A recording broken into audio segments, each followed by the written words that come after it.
Hello, this is Jared Thomas. This is a video for Pokersoftware.com. This is going to be a beginner's guide to no limit hold'em. And when I say beginners, this is going to be really for beginners, for people who have no experience in poker before. This is what we're going to cover today. We're going to go through the rules. We're going to go through the hand rankings. We're going to go through why position matters. We're going to go through basic starting hand requirements, some poker terminology, where to get started, poker software, and basic bankroll management.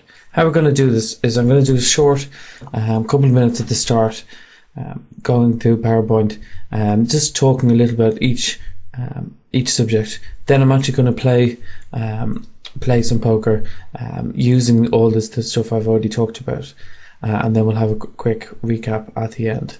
Don't worry if it's a lot to take in. I'll be just dealing with things at a very simple, very basic level, just to introduce you to the concepts really, and to get you thinking along the right track.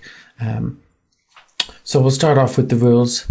No limit hold'em, you get 2 cards face down. Then there's betting pre-flop. Then the flop comes up, and so you still have your 2 cards in your hand, and there will then be 3 cards on the board. Then there's a round of betting. After that, if there's still people in the hand, the turn comes up and you get another round of betting.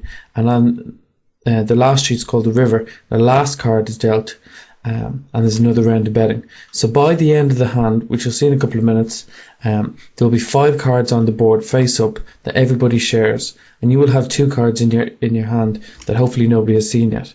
So of those 7 cards, you make your best 5 card hand. We'll be going through the hand rankings in a minute.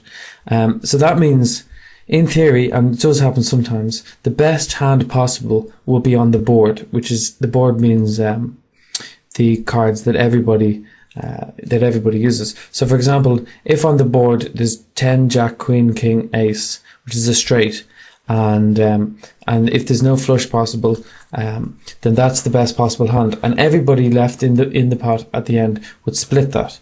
It doesn't matter what somebody bet, you would always call it, because you know they can't. There's no way for you to lose the hand. So Hold'em is it's a very interesting game because there isn't that much information that you don't have.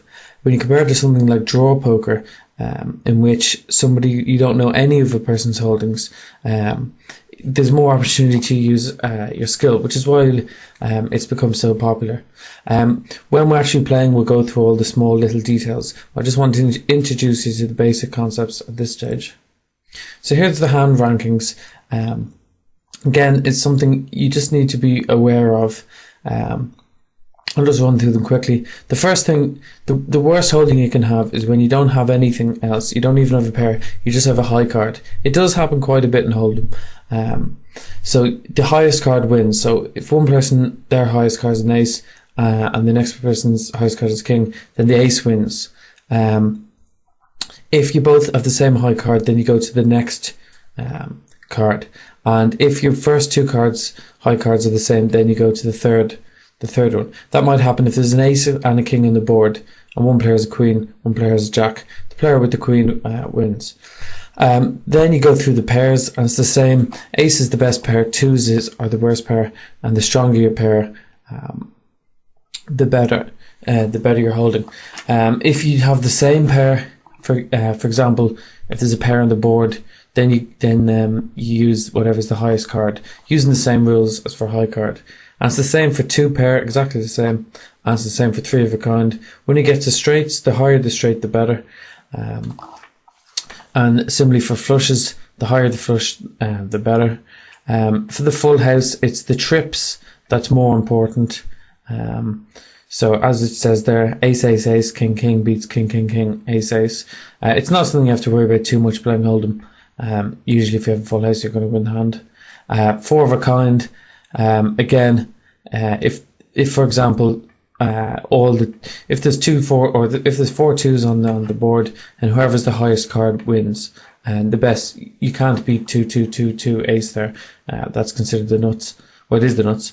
And then you get a straight flush, which is when you have both a straight and a flush. They're extremely rare.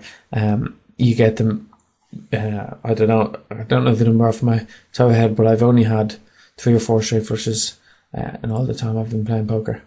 So here we're going to talk about position. Position is something you hear a lot about in poker. It's vitally important. It's probably the most important factor in each hand after the hands you're dealt, after the cards you're dealt. It's very simple as to why it's so important. Poker is a game of information.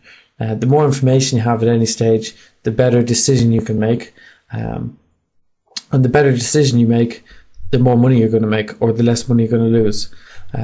So this is, when you want to think about concepts like this, you want to think about it in the very long run. What happens if you play thousands and thousands of hands? In any one hand you might get lucky, you might get unlucky, but position allows you to make better decisions than if you weren't in position.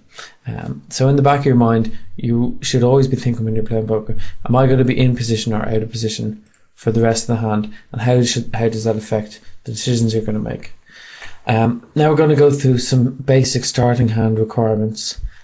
Most beginners play far too loose, and some play too tight. You're much better off playing too tight than too loose. Just as I was talking about it literally a second ago, the earlier position you're in, the less hands you should play. That's because you're not going to have as much information. Whereas when you're in very good position, when you're one of the last players to act at the table, you will have a lot of information, and so you can play more hands profitably. In the first two positions, you should be looking to play somewhere around 20% of the hands you're dealt.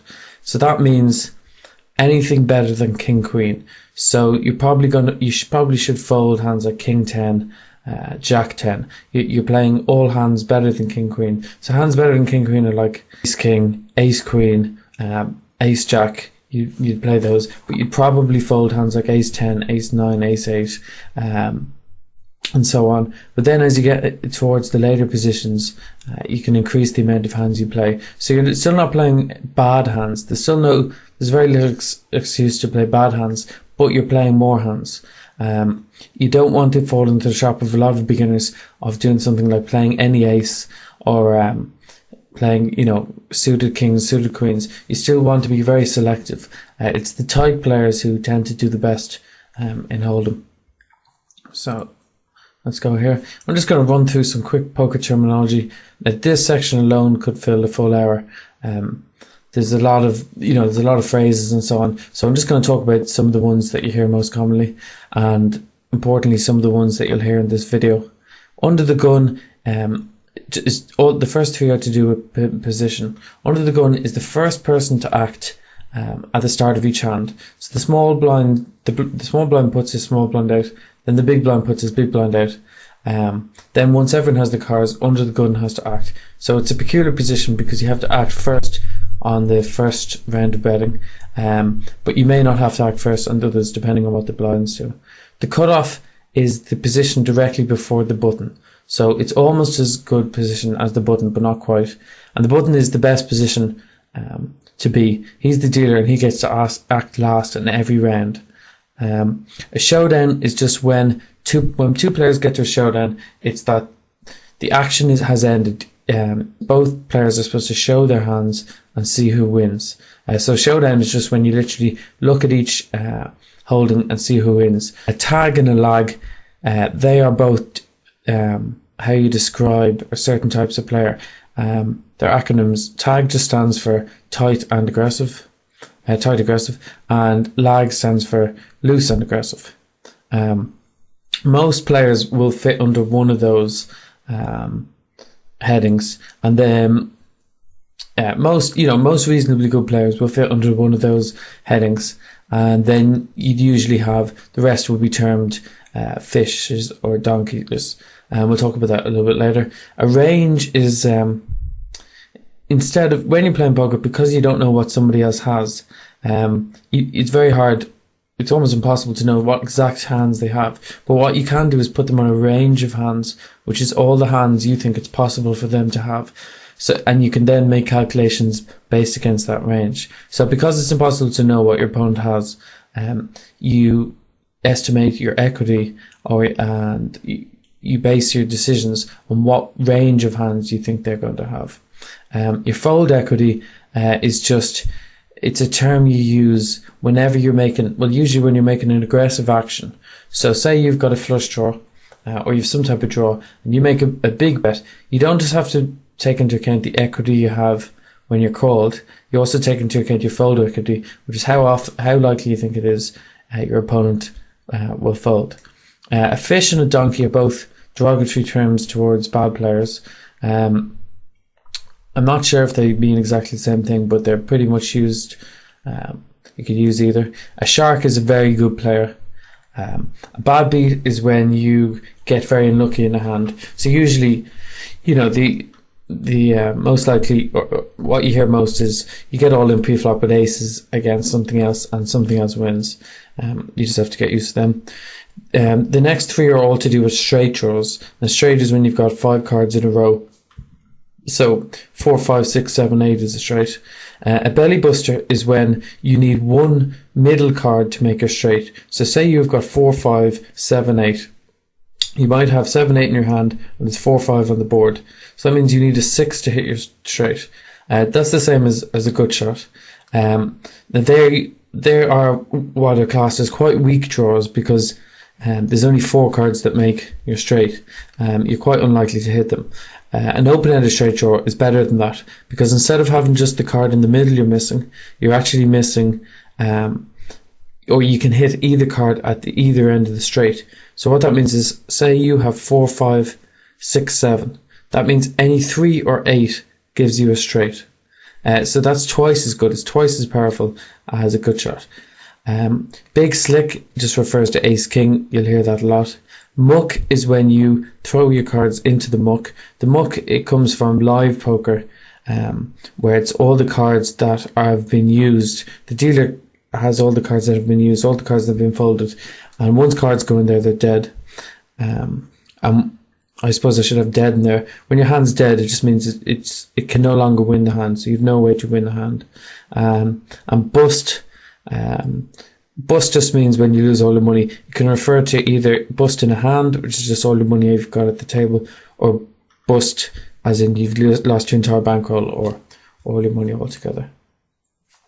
So if you're thinking of getting started with poker, some people find it difficult to know where to get started. At your local casino or online. Each has their different advantages and disadvantages. Some people like the social side of poker, and that's what they thrive on. So then obviously they're going to want to play in the casino. Online gives you much more variety, much lower stakes, which is very important for beginners. For example, in the casino, I don't think you'll ever find a lower game than 1-2 pot limit or no limit. So that means you're going to be buying in for €200, or at least €100 or something like that. So it's possible to lose a couple of €100. For a beginner, that's quite a lot of money. So I would recommend absolute beginners to start online. There's loads of online casinos that you can play on. The Irish ones are like Paddy Power, Green Joker, or Boyle Sports. I'm sure there's a couple of other ones. And then there's some big international ones like Full Tilt, PokerStars, and so on. Each of them have their advantages and disadvantages. You want to investigate a little bit. But what you can do as a beginner is, and what I would recommend, is open up a few sites and just play with Play Money, just to see what the software is like. You want to just make sure you're totally au fait with how to play and how it works before you jump into the deep end and play for real money. Pokersoftware. Pokersoftware is very important if you're playing online, obviously. It does a number of things. Firstly, simplest and most important, it keeps track of your winnings and losings, and it keeps track in a way that you can't fool it, or it doesn't matter if you forget to put it in or anything, it will always do it for you. That's what it's most useful for. And then going on from that, it's very useful for any number of reasons. You can analyze your own play, you can analyze your opponent's play, you can get real-time stats up on your opponents to see how loose or aggressive they're playing, etc., etc. For a poker professional, Pokersoftware is totally essential. If you're an amateur playing, it's not so important, but I would still recommend using it because your opponents are using it, so there's no need to let them have a big advantage over you. There's several different poker softwares that you can get. The two main ones at the moment would be Holdem Manager and Poker Tracker 3. They've both come out relatively recently, I've been using Holdem Manager and I think it's very good. I haven't used PokerTracker 3, so I can't vouch for that, but I was using PokerTracker 2 before and that was quite good. I think there's other ones called Poker Office as well, but I would recommend either Holdem Manager or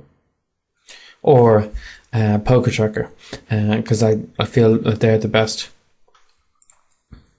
Now we'll just go through a little bit of basic bankroll management.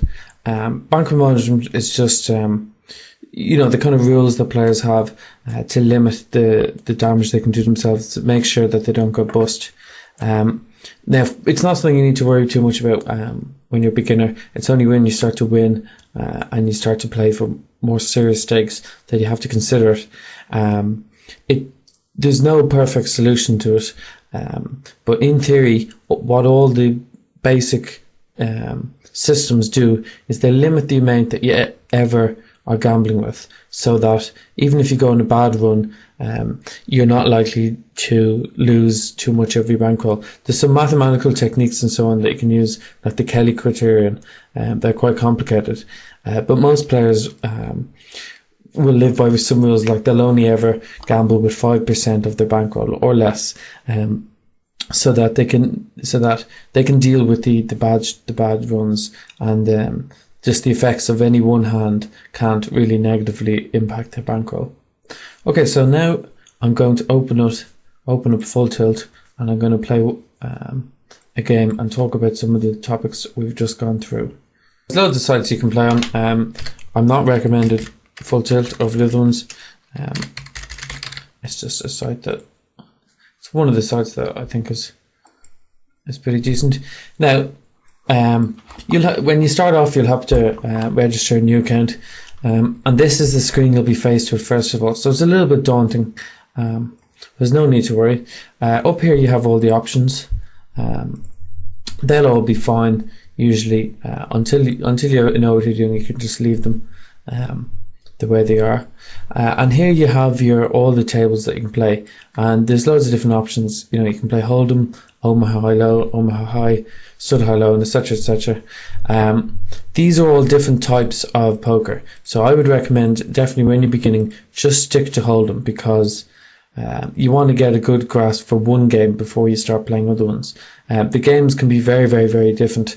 In some of the games, you're actually trying to achieve a different goal. For example, in Raz, you're trying to make the worst hand possible. You don't want 4 aces. If you're going to play with Holdem, you then have several choices. You can play cash games, tournaments, which really means multi-table tournaments, or sit and goes, which is one-table tournaments. They each have their advantages and disadvantages. I won't go into it much now. We're just going to play a cash game because it's the simplest form of poker. So once you've decided you want to play a cash game, you then have to pick which stakes. Now you can play as high as 500,000 no limit here, or you can probably play higher than that. No, that's it. Or you can play as low as I think it's 5 cents, 10 cents. Yeah. So there's anything in between there. So obviously when you're starting off, you're going to want to play low stakes. So I'm just going to find one table of 5 cents, 10 cents. Okay. So I've chosen that I want to play low stakes. So scrolling down to the bottom, these are all the tables available. So if I've decided I want to play 5 cents, 10 cents, I scroll down to here. Here it says the players. I want to play the 6-handed table. So we'll look here. And here's all the 6-handed tables. So I can see here there's one space available in these ones. So I'm just going to pick one pretty much at random. There's a place here. So I'm clicking join table. And I'm going to buy in for $10. Because it's the maximum. So there we go. So I'm at the table now and I'm ready to start playing poker. Now the first thing it asks me here is, do I want to post my big blind? That means, do I want to put 10 cents in and play? But no, I'm going to wait for the big blind. In fact, I ran out of time there. It's usually a better idea to wait until it's your big blind, because when you're posting, what it means is you're putting in a blind, but you don't get to look at your hand. So it's a better idea just to wait until you have to post. There's no need to do it because you're going to have to do it again anyway. And we'll just have a look around the table and see what we can see. So this is me here, Hector Jelly. I've got $10. and you can see all the players around me, and you can see how much money they have here. That amount of money, that's the maximum you can bet in any, or it's the maximum they can bet in any one hand. So if I'm in a hand against Junk Vulture, it doesn't really matter I have more money than him, because he can only call what he has. So you always have to remember that. You can't bully someone just because they have a large stack. It actually matters what's called the effective stack, which is the smallest of the two. So you can see in this hand here, we started off with Jenny putting the small blind out, and Donnie here, Donnie MB Boy, putting the big blind out. They have to put those blinds out. They don't get a choice. You always have to put the small and big blind out. It doesn't matter what hands you have. And then you had L Snatch. He was under the gun, or UTG, and he limped in for 10 cents. Then I wasn't in the hand. I think Junk Vulture folded and Henry limped too. So then the flop came up. So if you can imagine, there was no ace there. The flop was 3, 6, 8. There was a round of betting. The ace came. There was another round of betting. And then the 5 came, and there's another round of betting. Now you have a very big bet here, $3 into 75 cents, and he wins. When I say that's a very big bet, it's not a very big bet in terms of real dollar amount. Obviously $3 isn't that big deal, but it's a big bet in relation to the pot, and poker's all about the size of the pot, and all your bets should be geared around the size of the pot. So to bet $3 into a 75 cents pot is actually a huge bet, figuratively speaking. Here we have a more normal bet, half the pot, 20 cents. That would be roughly, where most bets are and should be. Usually, without any other information, if you're looking for a bet size, about 2/3 of the pot is perfect. So there we have a player making, kind of technically a poker mistake. He's betting too small there, 20 cents. But we won't worry about that too much. We just want to go through the mechanics. So here we've got 4 people still left in the hand. As you can see, there's now 3 diamonds on the board. And someone is now betting $5 into that. So again, that's a pretty big bet. So there's 3 diamonds on the board, but there's no pair on the board. So what does that tell you? If you have a little think, and see what you think the best holding is. Hopefully someone will call and we'll see. Yeah, so he had a flush. He had a queen high flush. Okay, so you see this is a last hand thing here. This allows you to look at the last hand. This is quite useful. So this guy has 2 diamonds in his hand, and there's 3 diamonds there. I'm just going to fold that. So he had a queen high flush. There is one hand better than his, and that would be a king high flush, but luckily for him, nobody had it. He had the second best holding, so usually when you have the second best holding, you don't worry too much about the best holding. Now here I'm on the small blind. I've Jack 9 suited, and it's only 5 cents or half a blind for me to see the flop. So I'm definitely going to see the flop here. We're just waiting for the big blind to make his mind up. Okay, so I have Jack 9, and the board has come up. Now you'll notice I have not connected with that board in any way. When the flop comes up, what you're really most of all looking to do is to hit, either a pair, 2 pair, or trips or house. Failing that, you'd like to make some type of draw. So you'd like to make maybe a flush draw, which will be 4 hearts, or you'd like to make an open-ended straight draw or a gut shot, in which case you'd almost have a straight. In this particular hand, I flopped absolutely nothing, which is something that happens quite a lot in Holdem. So at no stage in this hand would I really ever have any interest in this pot. I just don't have anything. And as you can see, because it just keeps checking around, in fact nobody had anything, and ace high wins it. That would have been quite a good spot for a bluff from someone, because it really looked like nobody had anything.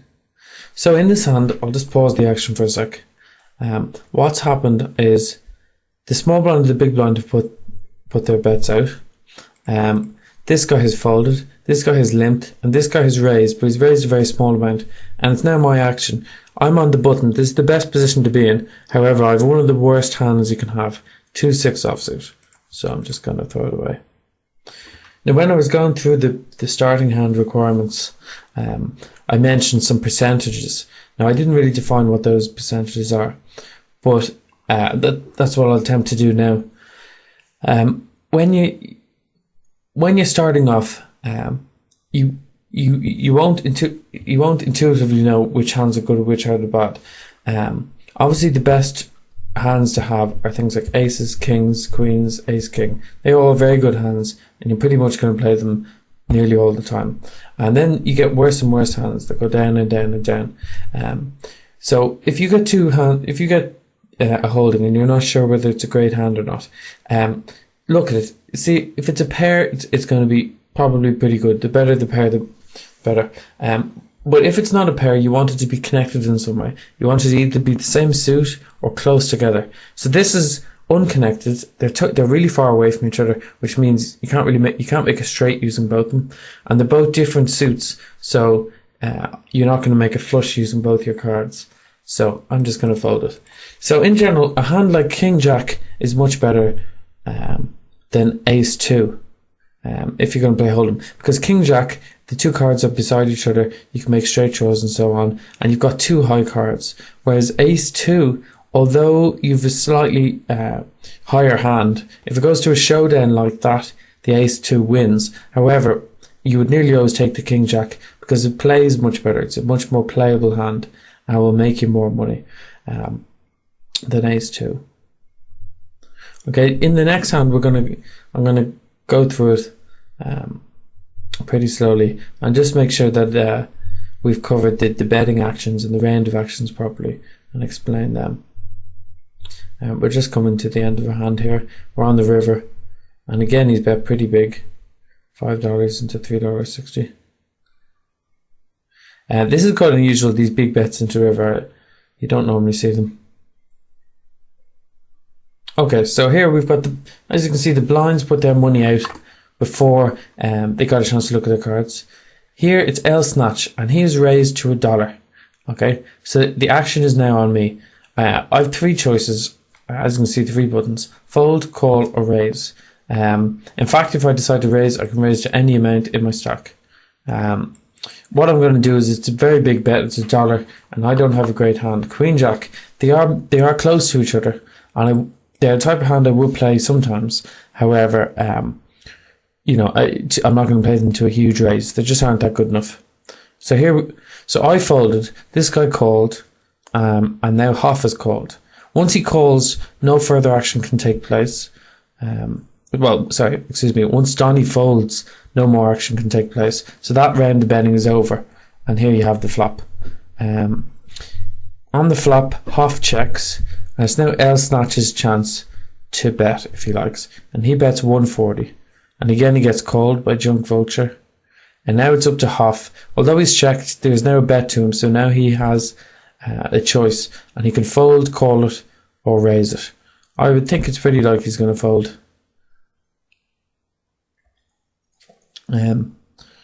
Just guessing here really. And when he folds or calls, that means he actually didn't make a decision, so it just sat him out for him. So now the 4 comes. So now the board's getting more interesting. The board was 2, 6, 10, and now we have a huge bet. 590 is all in. Okay, so it's Ace Jack against 8s, and at the end of the hand, this guy has nothing. He just says Ace High, so the pair of 8s win. So that was quite a good hand. Let's see it here. That was quite a good hand. I'll just make this a little bit bigger. No, it won't let me make it bigger. This is quite a good hand. At the end, you can see I would have lost as well, because I would have the third best hand, just Queen High. And it was a good bluff by L Snatch, and I think it was a good call by Junkie Vulture as well. You can see on the flop, Ace Jack could raise P-flop, so he bet out, representing, aces or kings or something. So here it's I'm just going to fold. I won't confuse myself. I'll just talk about this hand. So Ace Jack raises pre-flop, and he bets the flop. Usually when people raise pre-flop, they then bet the flop, because when they raise pre-flop, they're kind of saying, I have a good hand. Then they're betting the flop to say, yeah, I really have a good hand. Now in this case, eights didn't believe him, and he said, no, I'm going to call it. There's not too many overcards. Then the 4 came, and L-Snatch went all in, and 8 said, no, I didn't believe you on the flop, so I don't believe you now. Now, had he had a 10, he would have won, so that's why it was a good call, and he did in fact win with the 8s.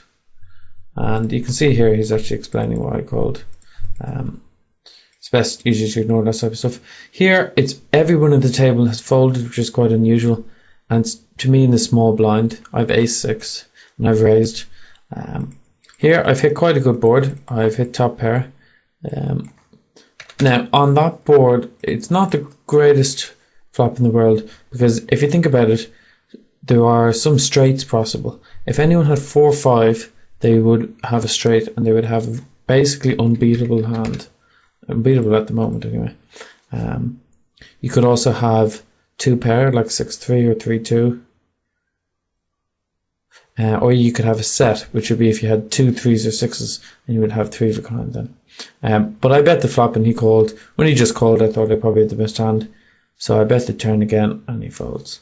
So here, the first 2 players have folded, and it's folded to me on the button. So I'm in good position here. I also have a good hand, so I'm going to raise here. I'm raising to 35 cents. Junk Vulture seems quite loose and passive, so I'm not surprised that he's calling. And Henry folds. So now, at the moment, I have a pair of jacks, and I'm going to bet here. And we'll see what he does. A pair of king, there's a king there, so if he has a king, it beats me. But the chances are he doesn't have a king. Okay, that last board is what you'd refer to as quite drawy. I'll just fold there. It's quite drawy because it's possible to have a straight draw there. If you have ace 10, 10 queen, 9 10, any of those type of hands, you've got a straight draw. For example, if you've got 9 10, then a queen gives you a straight. 9 10, jack, queen, king. If you've ace 10, a queen also gives you a straight. If you've 10 queen, excuse me, you've got an open and a straight draw.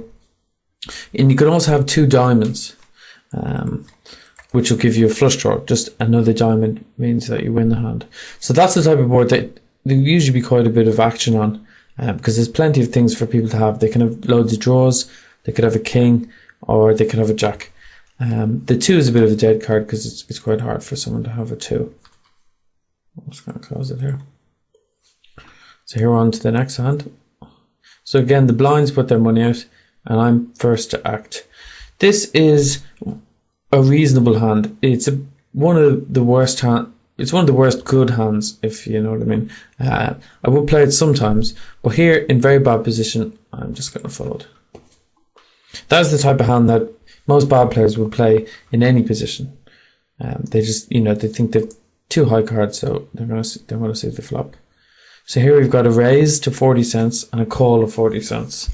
And it's on to Hoff now on the button. So he's contemplating what he wants to do. And he has done, I haven't mentioned this so far, this is what's termed as a 3-bet. He is re-raised pre-flop. So when someone 3-bets, in theory they're saying, I have a really good hand. I don't care what you have, I've got a better hand. And they both called him. In fact, they all checked. So that's very unusual for someone to 3-bet then and check. That ace now on the turn, that's a real danger card. It's very likely that at least one of these players has an ace. I would say it's very likely Hoff has something like ace king. Because ace king is the type of hand you often re-raise pre-flop. He checked the flop because he was scared and he didn't want to bluff. And now he's hit his ace. So now Junk Vulture is raising him. In theory, if Junk Vulture is a good player, he definitely has ace king beaten. He has a set. Okay, so that hand worked out quite well, and they had exactly the hands they were kind of supposed to have. I'll have a look at that hand. So I got away quite cheaply. I would have come third. I'll just play this hand before I talk about the last. So here I've got ace high, no pair or no draw. It's quite likely my ace high is the best hand, so I'm just going to check and hope I win the pot. But there's only 20 cents in it, so I'm not going to worry about it too much.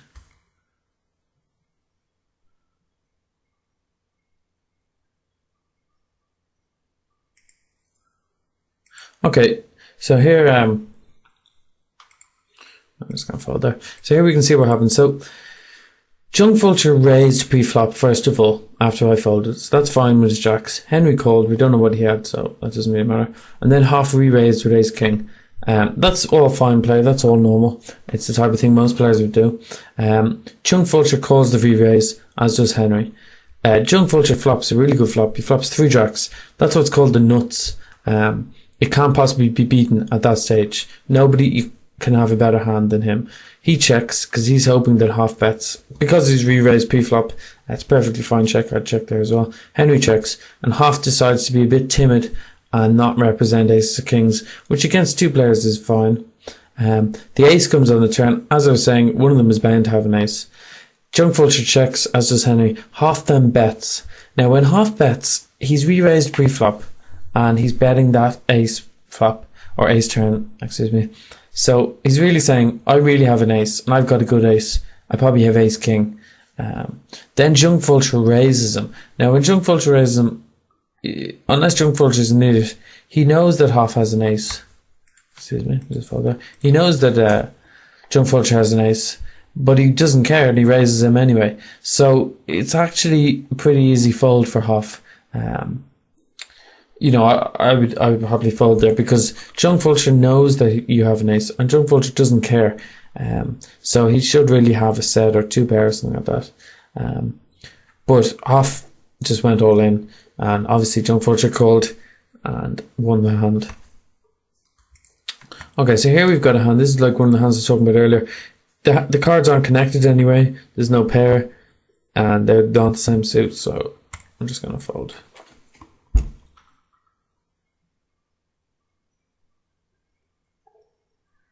So we're just coming up towards the end of the video. Just going to recap over some of the main points that we went through.